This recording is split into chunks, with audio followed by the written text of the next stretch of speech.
जय मसीह की।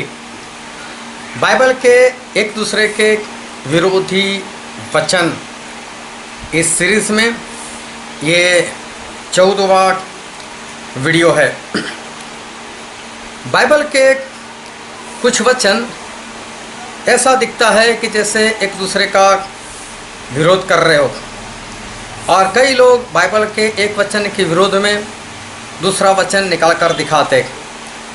ये मूर्खता का काम है। कोई भी वचन बाइबल का दूसरे वचन का विरोध नहीं करता है, बस हमें सिर्फ समझना है।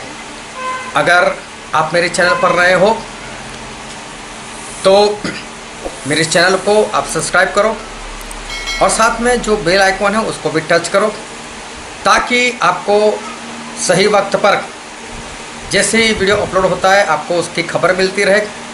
और साथ में आपको भी अगर बाइबल से कुछ सवाल है तो आप कमेंट में वो सवाल मुझे लिख सकते हो, और परमेश्वर की आत्मा से उसका उत्तर हो सकता है तो मैं कमेंट में, नहीं तो हो सकता है उसका भी वीडियो बनाकर मैं अपलोड करूँगा। जैसी परमेश्वर की कृपा होगी वैसे काम हम करते रहेंगे। लेकिन वीडियो अच्छा लगे तो उसको लाइक ज़रूर करना, शेयर करना, कमेंट करना, और वीडियो अच्छा ना लगे तो उसको डिसलाइक ही कर देना, पर वीडियो पूरा देखना। और आज का वचन है दूसरा राजा उसका 25वां अध्याय और उसका 8वां पद। और मैं आपके लिए पढ़ता हूँ दूसरा राजा 25वां अध्याय उसका 8वां पद। बाबेल के राजा नबूकदनेस्सर के 19वें वर्ष के 5वें महीने के 7वें दिन को जल्लादों का प्रधान नबूजरदान, जो बाबेल के राजा का एक कर्मचारी था, यरूशलेम में आया। यहाँ पर ऐसा लिखा है कि नबूकदनेस्सर के 19वें वर्ष के 5वें महीने के 7वें दिन नबूजरदान नाम का जो इंसान था वो यरूशलेम को आया 5वें महीने के 7वें दिन। और इसके विरोध में जो पद दिखाई देता है वो है यिर्मयाह भविष्यवक्ता के पुस्तक में उसका 52वां अध्याय और उसका 12वां पद। यहाँ पर वही बात लिखी। फिर उसी वर्ष अर्थात बाबिल के राजा नबूकदनेस्सर के राज्य के 19वें वर्ष के 5वें महीने के 10वें दिन को जल्लादों का प्रधान नबूजरदान, जो बाबुल के राजा के सन्मुख खड़ा रहता था, यरूशलेम में आया। वहाँ पर ऐसा लिखा है, दूसरा राजा 25 के 8 में हमने पढ़ा, तो ऐसा लिखा है ये 5वें महीने के 7वें दिन नबूजरदान जो था वो यरूशलेम को आया। और यिर्मयाह यहाँ पर ऐसा लिखते हैं 52वें अध्याय में उसके 12वें पद में कि 10वें दिन, एक जगह पर 7वें दिन लिखा है और दूसरी जगह पर 10वें दिन लिखा है। 3 दिन का बीच में फासला। क्या है सच? क्या नबूजरदान 7वें दिन यरूशलेम को आए, या नबूजरदान वो 10वें दिन यरूशलेम को आए? क्या है सच? पहले राजाओं की एक परंपरा रहती थी कि जो भी काम करते थे तो वो इतिहास की पुस्तक में लिखवा देते थे, और जो राजा होते थे उनके पास इतिहास लिखने वाला, जिसको इतिहासकार कहा जाता है, वो लोग रखते थे। और बाइबल से ही हम देखते हैं, और हम बाइबल में एक पढ़ते हैं दूसरा शमूएल उसका 8वां अध्याय और उसका 16वां पद।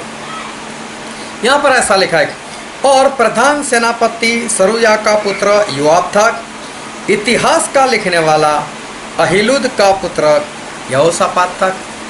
मतलब इतिहास लिखने वाला कोई था। फिर और आगे हम पढ़ते हैं दूसरा राजा उसका 18 अध्याय और उसका 18 पद। यहाँ पर ऐसा लिखा है, और जब उन्होंने राजा को पुकारा तब हिल्किय्याह का पुत्र एलियाकीम को राजघराने के काम पर था, और शेबना जो मंत्री था, और आसाफ का पुत्र योहा जो इतिहास का लिखने वाला था। यहाँ पर भी इतिहास का लिखने वाले की बात जो है वो की गई है। तो इतिहास का लिखने वाले मतलब इतिहासकार और राजा लोग रखते थे। जब भी कोई ऐसी घटना होती थी तो वो लोग बोलते थे कि तारीख के साथ, सन के साथ, महीने के साथ ये जो घटना है वो इतिहास की पुस्तक में लिखी जाए। और फिर दूसरे राजा में हम पढ़ते दूसरा राजा, उसका 15 अध्याय और उसका 11वां पद। यहाँ पर ऐसा लिखा है, जकरिया के और काम इज़राइल के राजाओं के इतिहास की पुस्तक में लिखे हैं। मतलब उसके और जो काम थे वो इतिहास की जो पुस्तकें होती है उसमें लिखे गए हैं। फिर 15 पद में लिखा है, शल्लूम के और काम और उसने राजद्रोह की जो गोष्ठी की, यह सब इज़राइल के राजाओं के इतिहास की पुस्तक में लिखे गए हैं। तो यहाँ पर भी बाइबल में लिखा है कि इतिहास की पुस्तक। तो पहले राजा लोग जो थे वो इतिहास की पुस्तक लिखते थे और इतिहास की पुस्तक लिखने वाले इतिहासकार उनके पास रहते थे और वो लोग इतिहास की पुस्तक में अपनी घटनाएं ऐसे लिखवाते थे। तो दूसरे राजा की जो पुस्तक है वो भी यिर्मयाह भविष्यवक्ता ने ही लिखी है और यिर्मयाह भविष्यवक्ता का पुस्तक है वो तो जाहिर है उन्होंने ही लिखा है।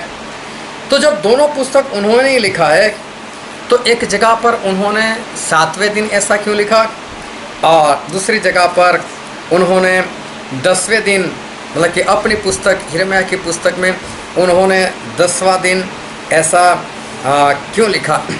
क्या उनसे लिखने में कोई गलती हो गई है या ट्रांसलेशन में कुछ गलती हो गई है? नहीं, ऐसा कुछ नहीं है।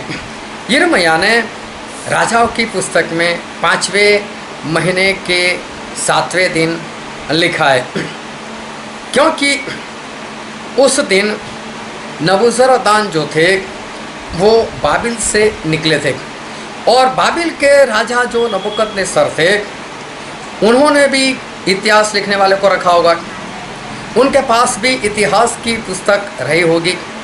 तो उन्होंने अपने इतिहास की पुस्तक में लिखवाया होगा कि नबूजरदान यरूशलेम के लिए यरूशलेम को 5वें महीने के 7वें दिन हो गया। और यहाँ पर ये जो यिर्मयाह जो है, यिर्मयाह भी यही लिखते हैं कि 7वें दिन वो यरूशलेम में आया। लेकिन बाबिल से लेकर यरूशलेम के बीच का जो अंतर है वो तकरीबन 1000 किलोमीटर से भी ज़्यादा है।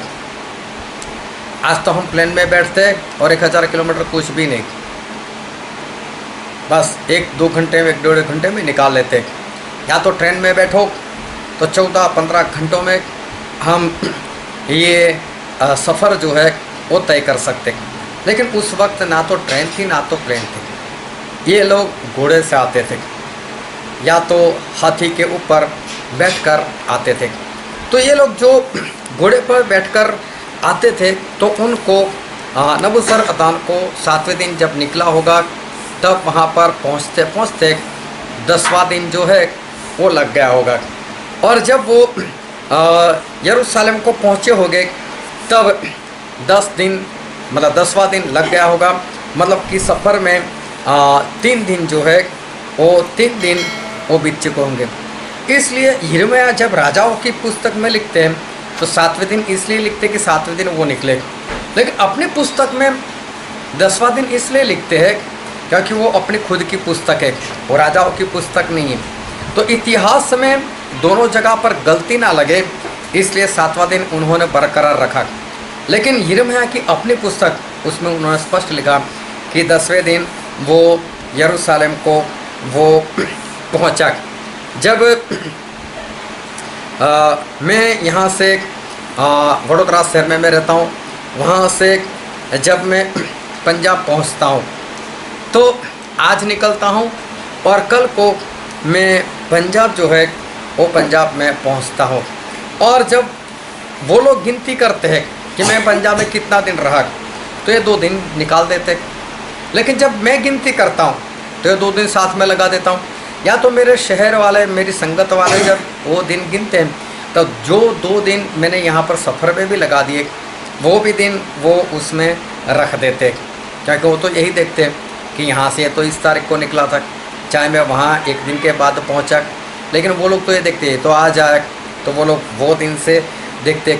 उसी तरह से यिर्मयाह ने जब नबूजरदान वो बाबिल से निकले 7वें दिन, तो उन्होंने राजाओं की पुस्तक में, मतलब उनकी इतिहास की पुस्तक में उन्होंने वही दिन लिखा। लेकिन जब अपने खुद की पुस्तक लिखते हैं तो उसमें 10 तारीख लिखा, क्योंकि 3 दिन उसके सफ़र में लग गए थे।